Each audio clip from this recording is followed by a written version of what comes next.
கார்த்திக் மற்றும் அவன் நண்பன் ரவி அடர்ந்த காட்டுக்குள் சென்று கொண்டிருக்கும் போது தங்கத்தோடு மின்னும் போன்ற ஒரு மரத்தை பார்க்கிறார்கள். அது பளபளப்பாக கண்ணை கவர்கிறது. மரத்துக்கு அருகில் சென்றபோது அதன் வேர்களுக்கு கீழே ஒரு சிறிய குகை இருப்பதை அவர்கள் கவனிக்கிறார்கள். குகைக்குள் நுழையும் கார்த்திக் மற்றும் ரவி அங்கே ஒரு பழமையான மந்திர புத்தகத்தை கண்டுபிடிக்கிறார்கள். அது ஒரு கற்மேடையில் அமைந்துள்ளது மற்றும் அதிலிருந்து ஒளி வெளிப்படுகிறது.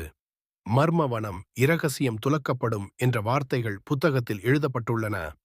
கார்த்திக் புத்தகத்தை திறந்தவுடன் மாயவியக்கமான எழுத்துக்கள் காற்றில் மிதந்து காட்டை மாற்றிக்கொள்கின்றன.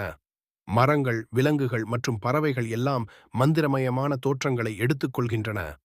மாயவனம் மாறியதை உணர்ந்த கார்த்திக் மற்றும் ரவி மீண்டும் காட்டின் இயல்பை திருப்ப வேண்டியது அவசியம் என்பதை புத்தகத்தில் உள்ள அறிவுறுத்தலின் மூலம் புரிந்து கொள்கிறார்கள். புத்தகம் தங்கமலர் தண்டை கண்டுபிடிக்க வேண்டும் எனவும் அதனால் மட்டுமே காட்டை மீண்டும் இயல்புக்கு கொண்டு வர முடியும் எனவும் கூறுகிறது. கார்த்திக் மற்றும் ரவி காட்டின் மாய சோதனைகளை கடந்து பயணம் செய்கிறார்கள்.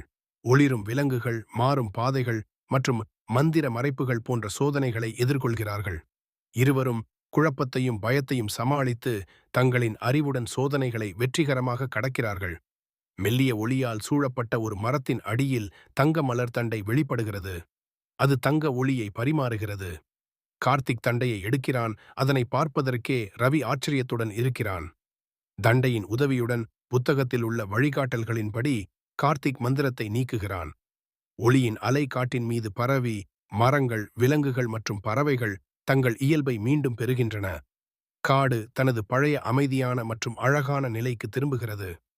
மந்திர மரம் தன்னுடைய ஒளியால் கார்த்திக் மற்றும் ரவிக்கு நன்றி தெரிவிக்கிறது.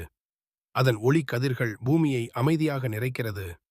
கார்த்திக் மற்றும் ரவி சாந்தமடைந்து மகிழ்ச்சியுடன் காட்டிலிருந்து வெளியே நடக்கிறார்கள். சூரியன் மறையும் பொழுது கிராமத்தின் அழகிய காட்சி. கார்த்திக் மற்றும் ரவி வீட்டிற்கு திரும்புகிறார்கள். பின்புலத்தில் சுத்தமான, அமைதியான காடு உள்ளது.